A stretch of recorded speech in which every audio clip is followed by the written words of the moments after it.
यहाँ पर रेयान अभी आपको एक्साइटेड नज़र आ रहा है, बाद में सैड हो जाएगा। ट्रॉली लेके जा रहा है। मैं इनसे कह रही हूँ कि आपके डैडी आके आपकी हेल्प कर देते हैं, लेकिन वो सुनने को तैयार ही नहीं है। उसको यह है कि मैं ही ट्रॉली लेके जाऊँ, बाकी सारा सामान रख दिया है गाड़ी में, बस ये ट्रॉली रह गई थी और अभी ये भी लेके जा रहे हैं। पापा जो है वो ऑलरेडी हमें मिलकर चले गए हैं। सो अम्मी जो है वो अभी गाड़ी में नहीं गई। अम्मी यहाँ पर मोमिना को मिल रही हैं और मोमिना जो है वो अपनी अफसोस कर रही है कि नानो ना आ जाओ, सैड फील कर रही है। सो अम्मी जो है वो उनको अंदर से खुद भी हो रहा है। अभी मैं और अम्मी मिल रहे हैं और उसके बाद आप देख सकते हैं कि अम्मी पापा चले गए हैं एंड उसके बाद दिन कैसा होने वाला है वो आप बाद में देखते रहिएगा इस व्लॉग को। अस्सलाम वालेकुम एवरीवन, कैसे हैं आप सभी लोग? उम्मीद है आप लोग बहुत अच्छे होंगे। अल्हम्दुलिल्लाह हम भी ठीक हैं। रेयान काफ़ी ज़्यादा अपसेट है बिकॉज वो सब लोग चले गए हैं और ये रो रहा है कि मैंने भी उनके साथ जाना है, लेकिन इसमें तो स्कूल जाना है और ये जा नहीं सकता उनके साथ, इवन एयरपोर्ट पे भी छोड़ने नहीं जा सकता। सो मौसम गए हैं छोड़ने और अभी मैं जा रही हूँ इनको स्कूल छोड़ने के लिए। बहुत अजीब लग रहा है। अम्मी पापा मतलब घर में एक अजीब सी रौनक होती है। एक भी मेंबर अगर कभी इधर उधर हो तो बहुत ज़्यादा अजीब लगता है, घर अजीब सा लग रहा है। सुबह से जो तैयारियां शुरू हुई थी, अभी इतनी ज़्यादा ठंडी हवा है। मैं अंदर चलती हूँ और मैं शूज़ वगैरह पहन के बैग वगैरह लेकर फिर आती हूँ और फिर इनको छोड़ के आती हूँ। आप पहले स्माइल करो, स्माइल करो, हैप्पी हो जाओ, हैप्पी हो जाओ। मैंने कहा है ना हम अभी उनसे बात करेंगे, अभी थोड़ी देर में उनसे बात करेंगे, ठीक है? अच्छा जाते हैं अभी। मैं ज़रा रेयान को सेट कर लूँ और उसके बाद फिर मैं आप लोगों से मिलती हूँ, ओके?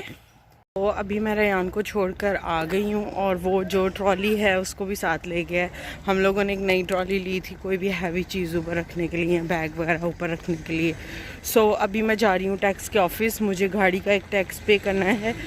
गाड़ी का वो टैक्स होता है हर साल आपको पे करना पड़ता है, 70 यूरोज़। जिसके भी नाम पर गाड़ी होती है उसको वो पे करना पड़ता है। सो मुझे वो पे करना है एंड गाड़ी का एक टैक्स है जो पे करना है एंड वो गाड़ी का टैक्स आपको हर साल पे करना पड़ता है जिसके नाम पे गाड़ी होती है। वो 70 यूरो के करीब होता है वो टैक्स। उन्होंने वो लेटर तो भेज दिया हुआ है लेकिन उसको पे करने के लिए जो स्लिप होती है वो नहीं भेजी। अभी मुझे टैक्स के दफ्तर जाकर वो स्लिप बनवानी पड़ेगी और मैं अभी शायद पे ना करूँ, मौसम को दूंगी, वो पे करेंगे एंड चलिए अब जल्दी से चलते हैं टैक्स के ऑफिस। तो मैं घर आ चुकी हूँ। मैं एक्चुअली टैक्स के ऑफिस गई थी लेकिन वहाँ पर इतने ज़्यादा लोग थे और मेरे पास टाइम नहीं था, सो इसलिए मैं वापस आ गई हूँ। मुझे नहीं पता मैं आज जाऊँगी दोबारा वहाँ पर वापस, क्योंकि 2 बजे तक वो ऑफिस खुला होता है, या कल जाऊँगी, अभी कुछ पता नहीं है। मैंने आते ही मोमिना को सबसे पहले सुलाया था बिकॉज़ वो बहुत ज़्यादा रो रही थी एंड उसके बाद आते ही मैंने जो है वो खाना बनाना शुरू कर दिया था कि उसके सोते सोते मैं बना लूँ। यहाँ पर राजमा जो है वो उनको मैं भून रही हूँ अच्छे तरीके से और केटल मैंने साथ ऑन कर दिया पानी डालने के लिए, क्योंकि गर्म पानी डालना चाहिए। यहाँ पर मैंने कुछ आलू निकाल लिए हैं बिकॉज़ मैं सोची हूँ रेयान के लिए जो है वो आलू वाले पकोड़े बना दूँ, बड़े शौक से खाता है। उसके लिए मैं वो बनाऊँगी। क्लीनिंग अभी करने वाली है, डिश वॉशिंग। ये देखें बर्तनों का हाल देखें कितना ख़तरनाक किस्म का हुआ है। लेकिन अब खाना बनाने के बाद, सब कुछ बनाने के बाद फिर एक ही दफ़ा मैं सारे जो बर्तन हैं वो वॉश करूँगी ताकि दोबारा बार बार करना ना पड़े। एक ही दफ़ा जितना गंद मचना है मच जाए। मोमिना जो है वो अल्लाह जाने क्यों नहीं आज सोई और अभी वो अपनी वॉकर के अंदर क्या कर ले हो सोना, क्या कर ले हो? इधर तो आओ, चला इधर तो आओ। नीनो नहीं थी करनी आपने, नीनो नहीं थी करनी। नानो किधर चली गई हैं? नानो किधर चली गई हैं जी? इसका इतना मज़े का कोजी कोजी। आज यहाँ पर इतनी ज़्यादा सर्दी है, हमें पार्किंग बहुत दूर मिली थी। मैं साथ साथ जो है वो हंडिया को देख लूँ ताकि जल ना जाए। पार्किंग हमें आज बहुत दूर मिली थी और वॉक करके हम लोग उस ऑफिस तक गए। यकीन करें इतनी ज़्यादा सर्दी, मैं आप लोगों को क्या बताऊँ। हाथ अभी भी मेरे ठंडे हो रहे हैं और पीछे वाला डोर खोला हुआ है बिकॉज़ खाना बना रही है, स्मेल हर चीज़ में चली जाती है। ये मैंने ऊपर पहन लिया है ताकि मेरे कपड़े गंदे ना हों और स्मेल भी कम से कम जाए। लेकिन ऑब्वियसली हमारे खानों की आपको पता है स्मेल बहुत ज़्यादा होती है, तो वो तो हो नहीं सकता कि खुशबू कपड़ों के अंदर ना जाए। लेकिन चलो कुछ ना कुछ तो बचेगा। मुझे नहीं पता कि मैंने जाना भी है अभी कि नहीं जाना। कोशिश करूँगी कि आज ही काम ख़त्म हो जाए, लेकिन अगर नहीं हो सका तो फिर करना तो पड़ेगा। ऐसे नहीं हो सकता कि काम ख़त्म भी ना हो और मैं सोचूं मैं जाऊं भी ना और काम भी हो जाए। ऐसा होना नहीं है, बिकॉज़ गाड़ी जैसे मैंने आप लोगों को बताया मेरे नाम पे है। सो जिसके नाम पे लेटर आया हुआ उसको उस ऑफिस में जाना ही पड़ता है। देखो अब क्या बनता है क्या होता है, मुझे कोई आइडिया नहीं है मैं क्या करूँगी कैसे होगा। बिकॉज़ बच्चे के साथ बाहर जाना बहुत ज़्यादा मुश्किल होता है, स्पेशली जब मैं खुद ड्राइव कर रही होती हूँ। लेकिन अब ये क्या आसानी हो गई है, मौसम ड्राइव करेंगे और मैं पीछे मोमिना को अब निकाल नहीं सकते सीट में से, और वो कहती है मुझे सीट में से निकालो। यहाँ पर अगर आप सीट में से निकालो तो कितने मतलब 100 यूरोज आपको फ़ाइन होता है। उसके बाद आपको कोई और भी चार्जेस लगा सकते हैं, बिकॉज़ बच्चे की सेफ्टी का मतलब उनको होता है कि बच्चे की सेफ्टी जो है वो सबसे पहले आती है।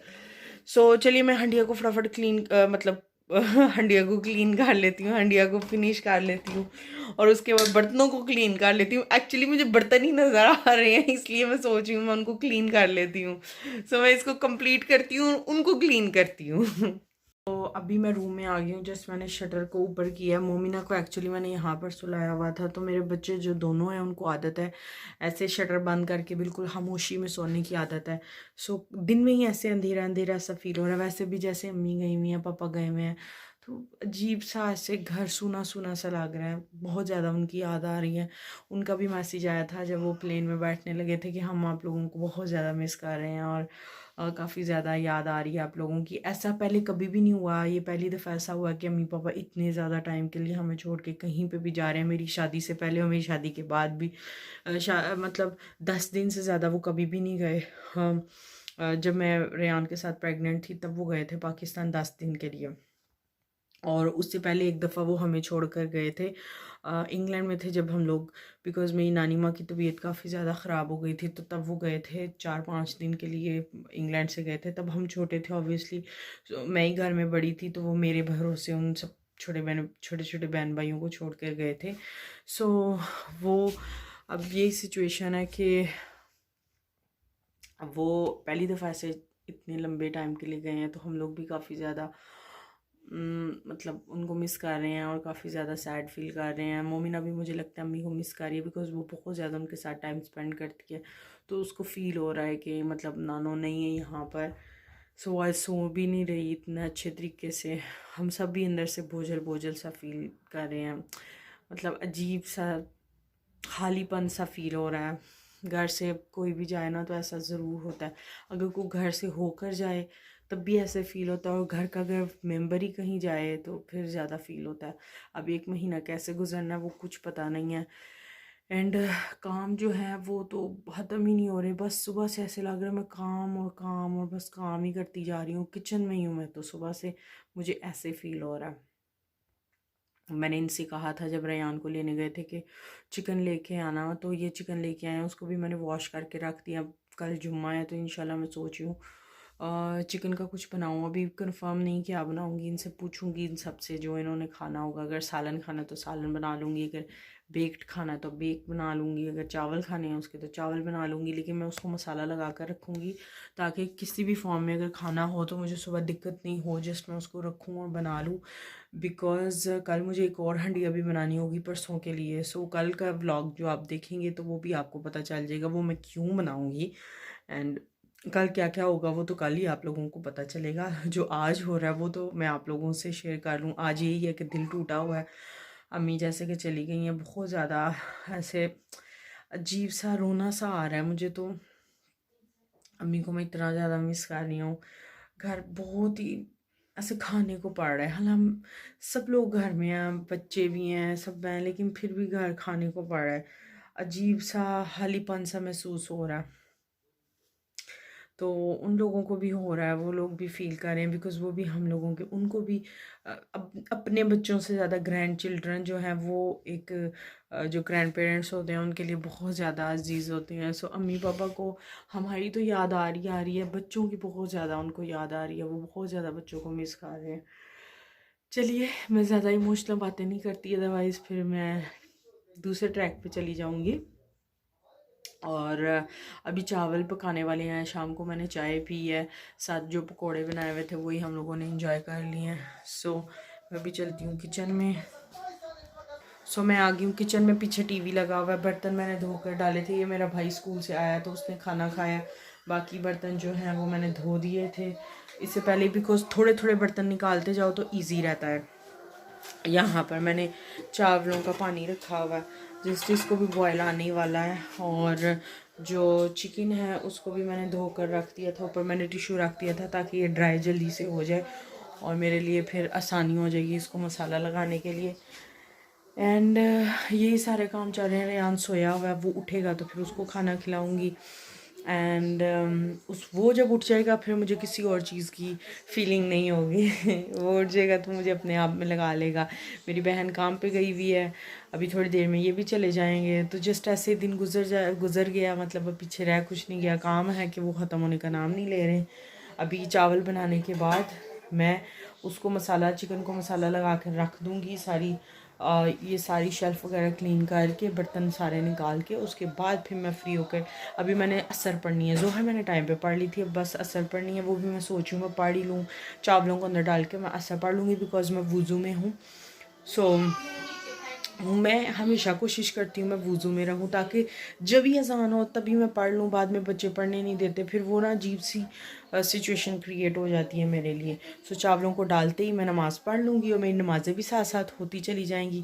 अगर मैं टाइम पे नमाज़ ना पढ़ूँ तो इतनी उलझन होती है, इतना अपने आप पे अफसोस आता है कि मतलब मैं टाइम पे नमाज भी नहीं पढ़ सकती, फिर मुझे गुस्सा आता है तो फिर मैं हाइपर हो जाती हूँ। ये मेरी कमज़ोरी है कि जब मैं टाइम पे नमाज़ नहीं पढ़ती मुझे इतना शदीद गुस्सा आता है। अम्मी फिर मुझे समझाती हैं कि नहीं, बच्चों के साथ ऐसा ही होता है, तुम कोशिश करती हो ना कि तुम टाइम पे पढ़ लो, लेकिन मुझे होता है कि नहीं। ज़ाहिर है शादी से पहले, बच्चों से पहले जो इबादत होती है उसकी बात ही कुछ और होती है। बच्चों के बाद जो इबादत होती है वो थोड़ी मुश्किल हो जाती है, काफ़ी मुश्किल हो जाती है, बिकॉज़ आप अपने टाइम पे इबादत नहीं कर सकते। लेकिन ठीक है, अल्लाह की ये भी नेमती हैं, सारी अल्लाह की नेमती हैं। अल्लाह ने हमें इस काबिल समझा कि अल्लाह ने हमें साहिब औलाद किया, अल्हम्दुलिल्लाह।